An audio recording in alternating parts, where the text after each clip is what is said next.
Please join me in welcoming Professor Michael Denning.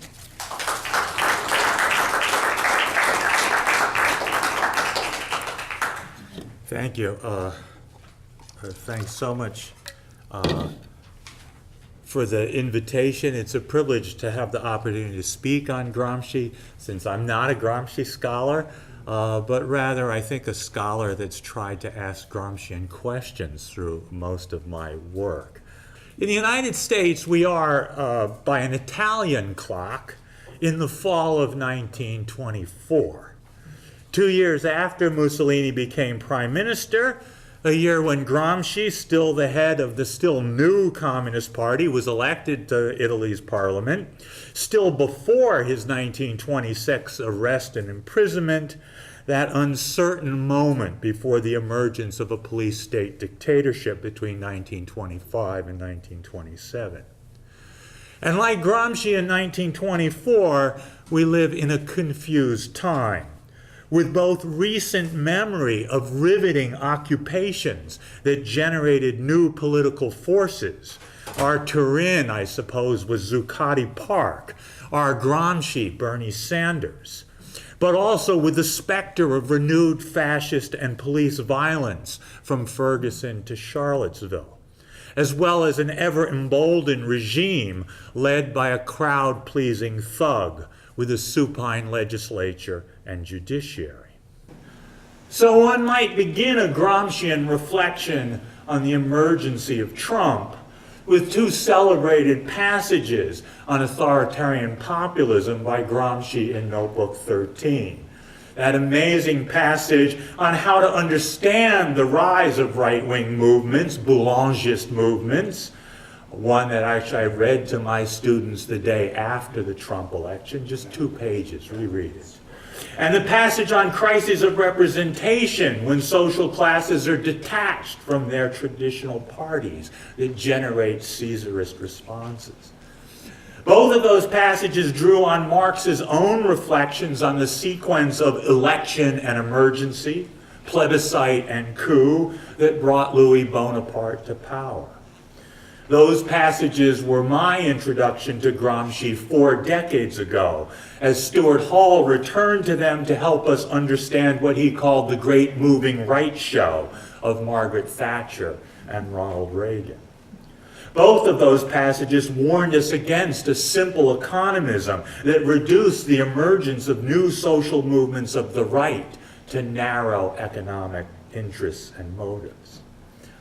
But I'm not coming to tell you that Trump is the latest little Caesar, Napoleon with tiny hands, the buffoon beyond Mussolini and Berlusconi. For one thing, you know that. For another, as Giuseppe Cospite has argued, as the notebooks developed, Gramsci himself came to find Caesarism a concept of limited value, noting that, and I quote, "The theory of Caesarism was introduced into the political language by Napoleon III, who was certainly not a great political historian or philosopher."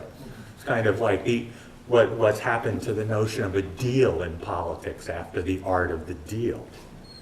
Rather, I want to ask, is Gramsci's conception of politics useful for a resistance to Trump?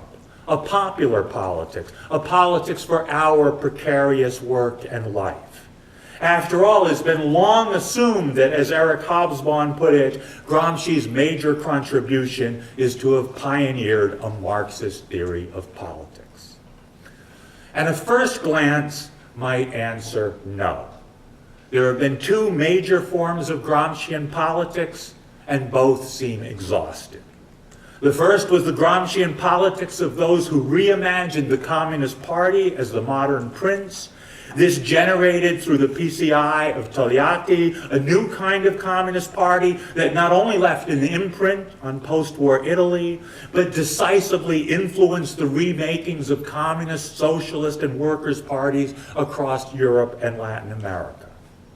I won't try to assess a balance sheet on Gramscian communism. You've heard some of them today. But it must be admitted that most of those new parties are dead or dying. The second form was the Gramscian politics that took seriously his call for a war of position across the cultural organizations of state and civil society, elaborating a new national popular collective will in education, journalism, popular culture, and philosophy.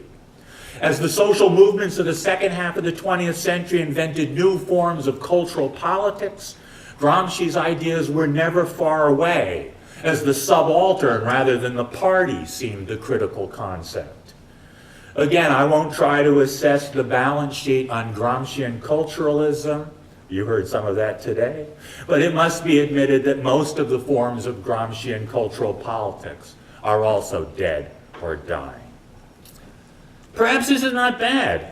Recall Gramsci's own warning about the habit of misreading Machiavelli as, quote, the man of politics in general, as the scientist of politics, relevant in every period. Rather, he maintains Machiavelli should be considered more as a necessary expression of his time.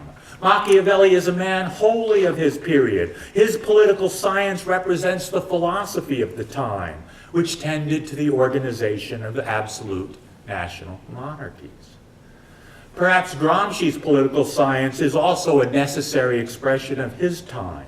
The short 20th century, an era now ended, the age of three worlds, divided between Fordist capitalism, Leninist communism, and the post-colonial settlements after decolonization. If this is true, is there a future to Gramsci's legacy? Recall what Gramsci's political term meant. The radicals of 1848 had intentionally turned away from political explanations of society and revolution, seeking the anatomy of civil society and political economy, taking us beyond the noisy spheres of markets and legislatures to the hidden abodes of production, transcending the limits of political emancipation in a quest for human emancipation. In a word, they accented the economic as an emergent level of understanding, irreducible to states and sovereigns and constitutions. In contrast, Gramsci's generation, the generation of 1917, mounted a critique of what they inherited, what they named economism, hailing a revolution against capital, reasserting the specificity of the political, rethinking state and revolution, proliferating theories of the political party, developing a new art and science of politics. If Marx founded a Marxist economics, we are told, Gramsci founded a Marxist politics. Today I want to challenge this sense of Gramsci the political scientist by making three arguments, and there's three parts to this. First, I want to borrow and develop an argument made by the Brazilian Gramscian Carlos Nelson Coutinho that just as Marx began not from political economy, but from the critique of political economy, so Gramsci begins not from political science, but from the critique of political science. If the subtitle of Marx's Capital is the critique of political economy, the implicit subtitle of Gramsci's never completed modern prints is the critique of political science. Second, I will suggest, Gramsci's way of theorizing political activity, the political life of popular subaltern classes, the classes that, quote, must work regular hours every day, does not begin from the classic concepts of political science, state, party, sovereign. Rather, Gramsci's critique of political science begins from a simple but profound idea that everyone is a legislator. What does it mean to say that everyone is a legislator? And then finally, I want to suggest that Gramsci's insistence that everyone is a legislator, an idea as fundamental to his work as the parallel assertion that everyone is an intellectual, allows us a way to elaborate an alternative way of understanding Gramsci's legacy for politics. Neither a specific model of a political party, nor simply an understanding of the centrality of culture to politics, but rather a conception of politics as organizing. This may have particular resonance in North America, and maybe North Americans read this in a different way, where the ideology of organizing and the organizer has, as I will suggest, a long history, from Joe Hill's oft-repeated imperative, don't mourn, organize, to Barack Obama's apprenticeship as a community organizer. So the first part, did I have any slides there? Yeah, okay. Toward the critique of political science. In considering Gramsci's relation to political science, it's worth recalling the ambiguity of Marxism's relation to economic thought. From the work of Ricardian socialists like William Thompson, who influenced Marx, to those of David Harvey and Anwar Shaikh in the present, critical political economy has veered between, on the one hand, demystifying the forms of reductionism and historicism in economic thought, and on the other hand, appropriating the knowledges embodied in their analyses of capital and labor. Marxism has been both a rejection of an economic view of life, a rejection of Homo economicus, and an alternative or heterodox economics. Sometimes the critique of political economy, other times the political economy of the working class, of Marxist economics. And I think there's a similar ambiguity in the critique of political science that Gramsci inaugurated. Just as Marx saw political economy as the lighting new science of capitalism, so Gramsci, writing in the midst of the formation of what we now think of as the modern social sciences, saw political science as a central form of knowledge. Political science means science of the state, he writes in Notebook 15, and the state is the entire complex of practical and theoretical activities with which the ruling class not only justifies and maintains its dominance, but manages to win the active consent of those over whom it rules. As a consequence, despite the rise of sociology, with the success of evolutionary and positivist theories, he insists that everything that is of real importance in sociology is nothing other than political science. One can see why Gramsci often appears to be a political scientist, developing a new theory of the state, a new science of the state. However, Gramsci was also exceptionally conscious of the distinction between classical economics and Marxist critique. Classical economics has given rise, he writes, to a critique of political economy. The critique of political economy starts from the concept of the historical character of the market, whereas pure economics conceives of these elements as eternal and natural. The critique puts forth the transitory and replaceable nature of the science being criticized. As a result, I think it's clear that he understood his work as an analogous critique of political science. Indeed, he suggested the basic innovation introduced by the philosophy of practice into the science of politics and history is the demonstration that there is no abstract human nature, fixed and immutable. As Nelson Coutinho has persuasively argued, and this first part is drawn very much from his argument, I've added a few bits and pieces, if Marx did not believe in Homo economicus, neither did Gramsci believe in the natural existence of Homo politicus, whose main characteristic, according to bourgeois political science from Hobbes to Weber, would be an innate will to power or to prestige. Nonetheless, just as Marx never completely escaped the world of classical economics, so Gramsci never fully escaped the new political science. The question of politics as an autonomous science, of the place that political science occupies or should occupy in a systematic conception of the world, in a philosophy of praxis, is, he wrote, the first question that must be raised and resolved in the study of Machiavelli. I turned that around to give a different emphasis to that sentence. Similarly, in his critique of Bukharin's popular manual of historical materialism, Gramsci wonders what status could be accorded to political science in relation to the philosophy of practice, whether the two, political science and Marxist critical theory, are identical. He immediately insists that this is something impossible to maintain except from the most crudely positivist viewpoint. And if Marx developed his critique, whoa, we shouldn't have gone back to that. I didn't have a blank slide. I go backwards. Yeah, we'll leave that for a second. Sorry, if Marx developed his critique of political economy through an engagement with the works of Smith, Ricardo, and Mill, as well as with left-wing Ricardians and Proudhonians, so Gramsci developed his critique of political science through an engagement with three instances of political science. The first was the new pessimistic political science that had emerged in Italy at the turn of the 20th century, an extraordinarily influential analysis of the formation of political elites that remains the foundation of modern political science. There's a few political scientists who may argue against that, but anyway. The work of Gaetano Mosca, Vilfredo Pareto, and Robert Michels. The second form of, The second form of political science was the socialist, anarchist, and syndicalist debate over working class politics that dominated the first quarter of the 20th century.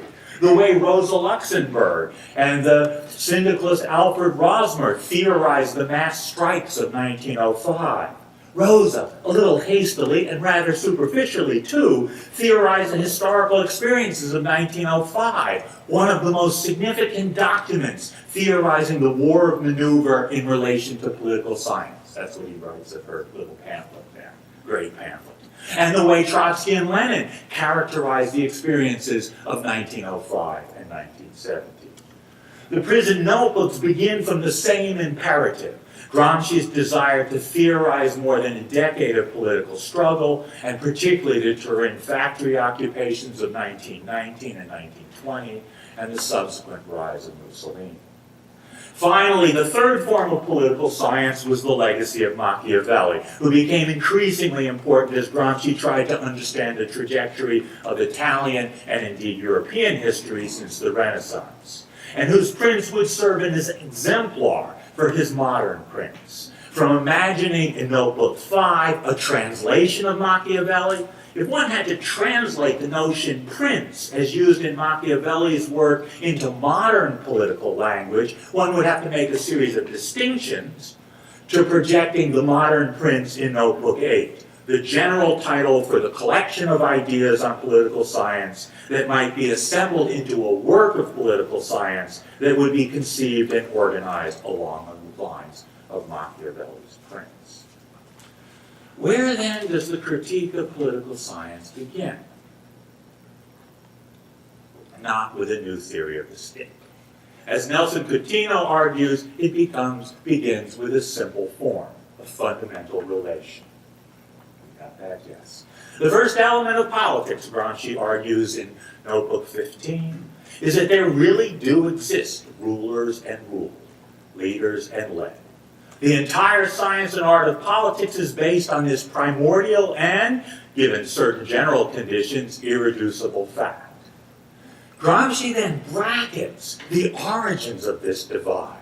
The origins of this fact are a problem apart, which will have to be studied separately. Just as Marx had famously bracketed the question of the origins of labor and capital in the beginning of Capital. Gramsci is not writing the history of rulers and ruled, but is engaging in analysis of the simple form of political domination. The couplet of leaders and led has, as Coutinho argues, the same methodological function played by the commodity in the dialectical exposition of capital. That is, it's an abstract figure, a cell in Marx's words, that potentially contains all of the concrete determinations of the totality. If leader and led, and here I'm spinning off from Coutinho a bit, are, so to speak, the exchange value and use value of political science, a critical theory should not naturalize or reify the leaders or the led, but rather must explore the dialectic of leading, of directing, of conducting, of representing.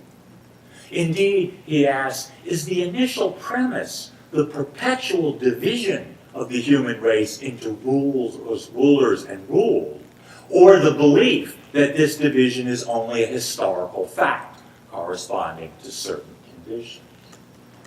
Or rather than Coutinho's useful analogy with the commodity, I might think of these relations of leadership as serving as a methodological role analogous to Marx's relations of production.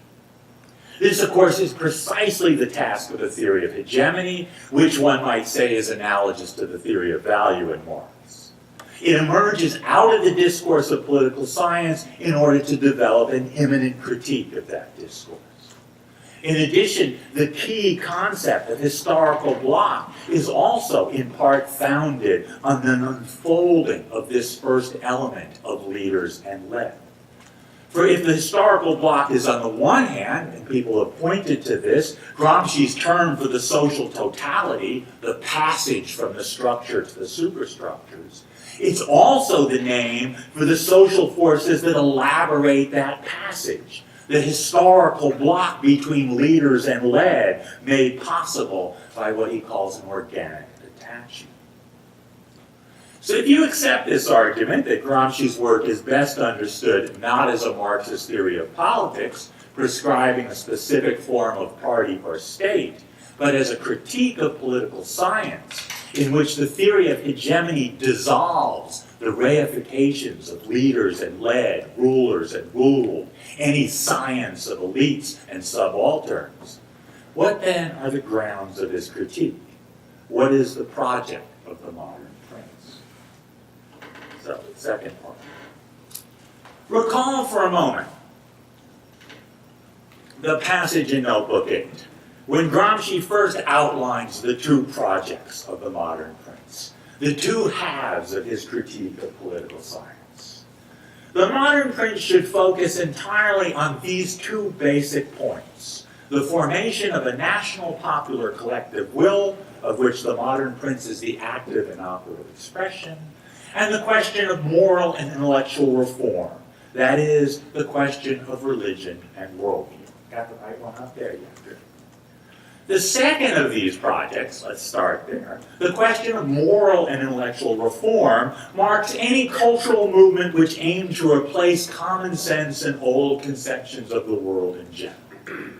And here Gramsci develops a rich and influential theory of conceptions of the world, the way they emerge, the way they're changed, and on a reinterpretation not only of religion and worldview, as he says here, but of common sense and good sense, philosophy and ideology, language and folklore.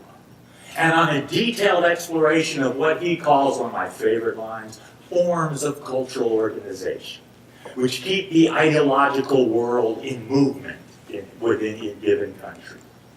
And at the heart of this theory of conceptions of the world lies Gramsci's rejection of the social autonomy of intellectual and cultural matters. His insistence that everyone is an intellectual, even if only some of us have this function of intellectuals in the social division of labor. This second half of the project of the modern prince is well known and continues to influence cultural theory. I'd like to suggest that the first half of the project of the modern prince, the questions raised by the question, do the basic conditions exist for the awakening of a national popular collective will, are built not from an a priori notion of state or political party, but on a parallel rejection of the autonomy of the political, and a parallel insistence that everyone is a legislator, even if not all of us have the social function of legislators or politicians in the social division of labor. It's a curious phrase. One critic of Gramsci refers to it as a bizarre utterance. And to my knowledge, though I don't know, in English I'll say, in English language commentators on Gramsci, very few have discussed it. What does it mean? Does it simply mean we're all citizens in a democratic republic, voters legislating by delegating our authority to elected representatives and political parties?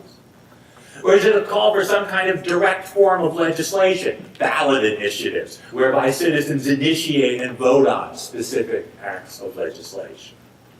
Neither, I think. The question, who is a legislator, first arises in the winter of 1932-33 in the miscellaneous notebook 14, a place where Gramsci was developing new formulations at the same time that he was recopying earlier already developed ideas into the specific thematic notebooks. And the new philological reading of the development of Gramsci's thought over the course of the notebooks has asserted the importance of these late miscellaneous notebooks that I think many of us had sort of ignored. Well, they were miscellaneous, let's get on to the subaltern or Americanism and Fordism. It should be remembered, Giuseppe Cospito argues, that notebooks 14 and 15 in particular, unlike many contemporaneous specials, often interrupted after only a few pages, were used fully by Gramsci, even at times going in both margins of every page, as if he realized that the space and time available was by now insufficient for putting down all he had to say. And so he begins his answer to the question by noting that the word legislator must be understood not only in the restricted sense of parliamentary state activity, but also in any other individual activity which seeks, in more or less broad spheres of social life, to change reality according to certain guidelines. Since all men are political beings, all are also legislators, he argues.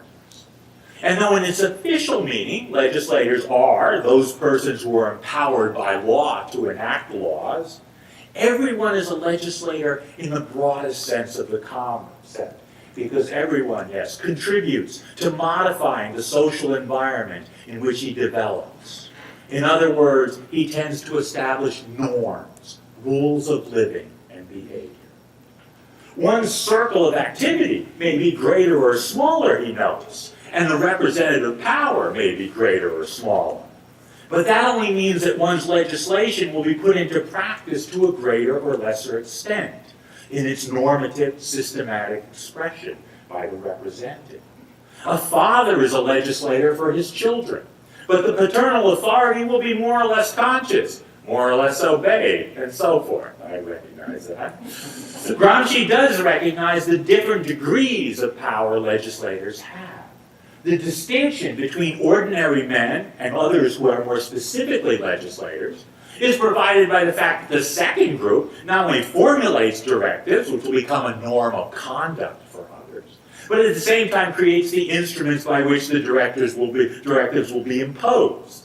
And of this second group, the greatest legislative power belongs to state personnel, elected and career officials, who have at their disposal the legal coercive powers of the state.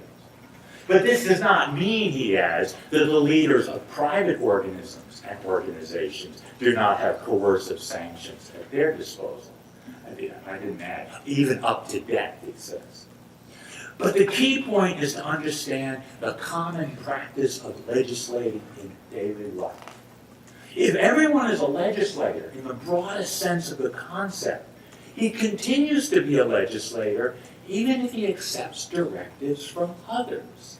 If, as he carries them out, he makes certain that others are carrying them out as well. If, having understood their spirit, he propagates them as though making them into rules specifically applicable to defined and limited zones of living. Can you hear me? Mm-hmm. Yeah, good. Everyone is a conductor of others, whether leading and directing, like orchestra conductors, or following and transmitting, conductors as in conducting electricity. The structure of this argument obviously mirrors the earlier argument about intellectual activity. And the concept of norms of conduct holds an analogous place to conceptions of the world. In an earlier notebook, he'd already developed this idea of norms of conduct.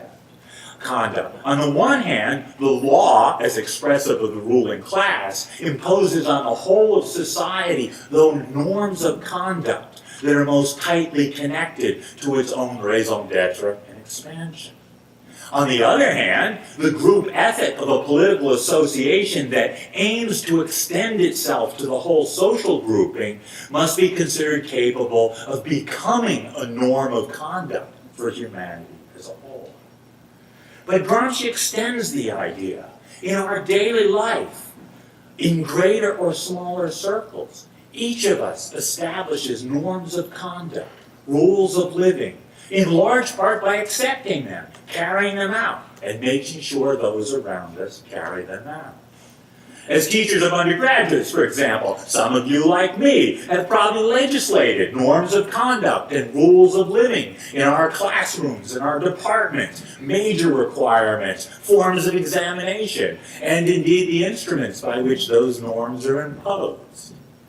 If norms of conduct are analogous to conceptions of the world, the forms of political organization, what Gramsci comes to refer to as collective organisms, are as central to the formation of national popular collective will as the forms of cultural organization are to moral and intellectual reformation. Just as everyone is a legislator, so too everyone is organized. In any given society, nobody is unorganized and without a party, provided that organization and party are understood broadly in a non-formal sense. In most readings of Gramsci, you've seen that line before, it's the party that's accented in this passage. No one is without a party. I want to accent the other term, no one is unorganized, in order to suggest that Gramsci's account of the party must be seen as an instance of a wider theory of organizing and organization. His legacy for contemporary political thought lies less in the specific forms he inhabited than in the questions of organization he raised. Part 3. Bob, did we already get to part 3? Sorry, I shouldn't have done it. Don't warn. This may seem unpersuasive, for surely the term party is more central to the prison notebooks than is the term organization or organizing. After all, he writes in one of the most famous passages, one we've seen earlier today, the modern prince cannot be a real person, a concrete individual. It can only be an organism, a complex element of society in which a collective will, which had already been recognized and has to some extent asserted itself into action, begins to take concrete form. History has already provided this organism, and it is the political party. The first cell in which there come together germs of a collective will tending to become universal and total. But what if the political party was simply the organism he knew? What if a theory of organisms and organization is his real legacy? To persuade you of this, I want to suggest that the apparently marginal place of the concept of organization in Gramsci is a mark of the fact that organizing was an emergent phenomenon at the time. Indeed, Gramsci might be seen as one of the first great theorists of organizing. Don't mourn, organize. Joe Hill, Gramsci's contemporary, a Swedish migrant, worker, and IWW agitator, is supposed to have telegraphed just before his execution in 1950. Lest one thinks badly of Mussolini for putting Gramsci in prison. In the US, they were executing labor agitators. And today, the slogan seems a quintessential expression of North American radicalism. If the United States has never had a successful labor or socialist party, its powerful traditions of community and labor organizing, from the Montgomery bus boycott to Cesar Chavez's farm workers, embody a distinctive ideology of organizing, famously summarized in the writings of Saul Alinsky. But organizing has a history. In fact, as noted in the OED, the first uses of organizer as, quote, a person whose job it is to organize the activities of a union, political party, or similar body, are in the United States in the 1870s, where the Knights of Labor and the Miners' National Association formally commissioned organizers in their statutes. By the 1880s and the 1890s, trade unions are beginning to be referred to as labor organizations, a phrase that has very different connotations from the organization of labor in Saint-Simonian and Fourier's discourse of the 1840s. By 1911, Robert Michels, a former member of the German and Italian socialist parties, places the issue of organization at the center of political thought in his path-breaking study of political parties that I showed earlier, a work of the new political science that Gramsci returned to many times throughout the prison notebooks. Organization appears the only means for the creation of a collective will. He writes in the opening chapter, a line that would have resonated with Gramsci, perhaps stolen by Gramsci. Organization based it is on the principle of least effort, that is to say, on the greatest possible economy of energy, is the weapon of the weak in their struggle with the strong. Michel goes on to note that the socialists are the most fanatical of all the partisans of the idea of organization. Organization has become a vital principle in the working class. Nonetheless, this is a potted history, and nobody's really done the history of this word that I know of. I'd love to know more.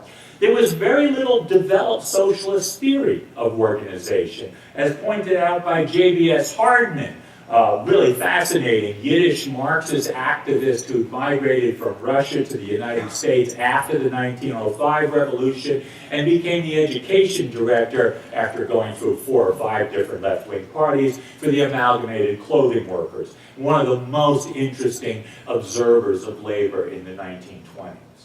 Noting the lack in this book of any attempt, quote, to outline a technique of trade union organization, Hardman called for a training school for organizers in 1928. He wanted to, quote, to methodize the problem of labor organization, to be the tailor of labor organizing. In the same year, the United States Workers' Party, later the Communist Party, launched an internal magazine called Party Organizer, one of the first magazines with organizer in the title.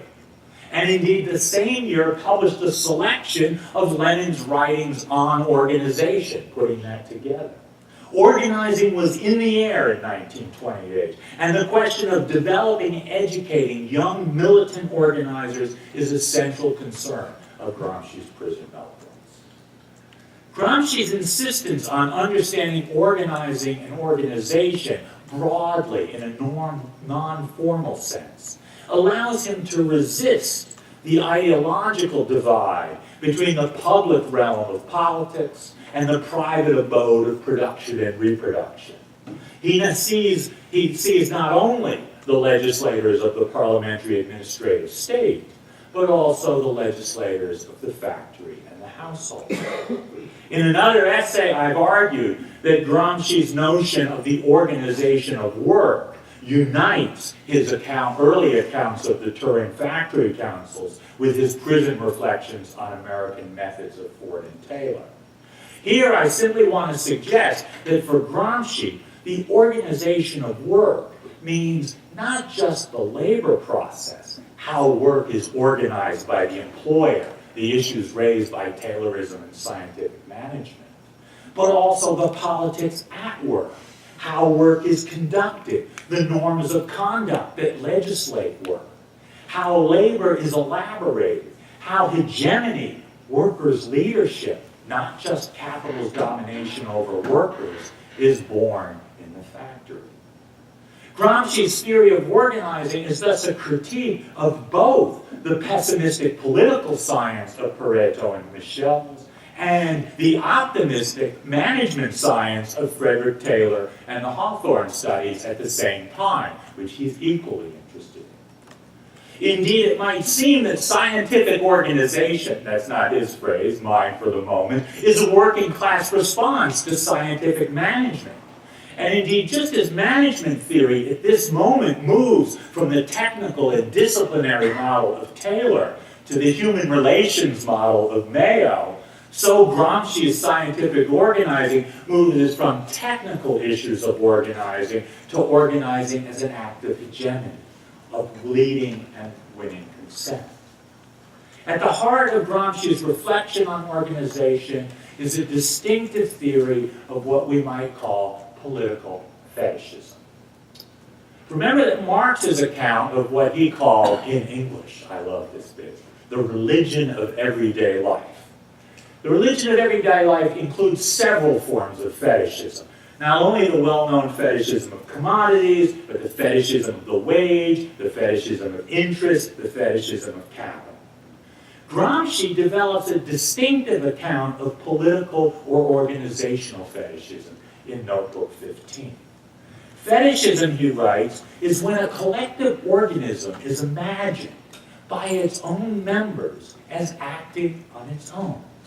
It appears as an entity estranged from itself, a phantom of the intellect, a fetish. The individual expects the organism to operate, even if he does not. It comes to appear as a phantasmagorical entity, the abstraction of the collective organism, a sort of autonomous divinity that does not reason with any concrete mind, but reasons nonetheless, that does not move with the resolute legs of men, but moves nonetheless. It is, we're still there. It is, he writes, a widespread way of thinking, perhaps a remnant of Catholic transcendentalism and paternalistic regimes, he says, that's common for a number of organisms from the state to the nation. What is marvelous and characteristic is that the fetishism of this kind reproduces itself for the voluntary organisms of a non-public or state type, such as the parties and the trade unions. To combat this form of political fetishism, Gramsci insists on historicizing the forms of political organization. If organization and party, in the broadest sense, are fundamental, one shouldn't reify specific forms of organization, whether trade unions, factory councils, or political parties, because they're each tied to specific historical situations. Consider what Gramsci writes about Hegel and Marx. Hegel, he notes, already went beyond pure constitutionalism and theorizes the parliamentary state. However, Hegel's concept of association cannot but be still vague and primitive, in keeping with the historical experience of the times, which only gave him one example of an organization, the corporative one. I skipped this, whatever. The Marx, on the other hand, could not have historical experiences superior, or at least greatly superior, to Hegel's. He had a sense of the masses through his activity as journalist and agitator. Nonetheless, Gramsci concludes, Marx's concept of organization still remains entangled within these elements: trade organization, Jacobin clubs, secret conspiracies of small groups, journalistic organization. For Gramsci, it's a profound mistake to take the forms of workers' organization as permanent or natural. So if one were to do a Gramscian analysis of Gramsci's concept of organization, one would have to conclude that he remains entangled within the forms of his time. Urban working class cultural and educational circles that he begins in, parliamentary socialist parties that he's part of, Fordist factory councils, and an embryonic communist party. Moreover, Gramsci argues there's a vital relation between class and the forms of political organization. Just as different classes have different relation to the cultural organization of knowledge and ideas, so different classes have different relations to legislating norms of conduct. In political struggle, one should not ape the methods of the ruling classes, or one will fall easily into ambushes. Class characteristics lead to a fundamental difference. A class which must work regular hours every day cannot have specialized and permanent assault organizations, unlike a class with abundant financial resources whose members are not at all constrained by regular jobs. Commando tactics can therefore not have the same importance for some classes as for others. To fix one's mind on a military model is the mark of a fool. Indeed, because of the reality of work, the dialectic of leaders and led in the working class, the issue of working class hegemony has a distinctive character. This leads him to point out one of the wonderful passages, I think, the limits of strikes, to this day taken as kind of one of the highest forms of organization. Because the strike, he says, simply calls on ordinary people to show the qualities of solidarity, obedience, faith in their leaders, a spirit of resistance and sacrifice. In contrast to the potential in the occupation of the factories. This is an image of the 1920 occupation, required unprecedented multiplicity of active leading elements. In the factory occupations, one might say, ordinary workers emerged as organic legislators, creating new norms of conduct, new ways of conducting work. In his reflections on the dialectic of leading and conducting in working class daily life, Gramsci returns several times to an image of an orchestra and its conductor, an image that had appeared in Marx's Capital. And I want to conclude by looking at this image. The orchestra first appears in the long notebook 2 that summarizes and criticizes Michel's account of political parties, an opening move in Gramsci's critique of political science. Gramsci criticizes Michel's inattention to the issue of class in the forms of political leadership and writes that if there is no class difference, the question becomes a purely technical one.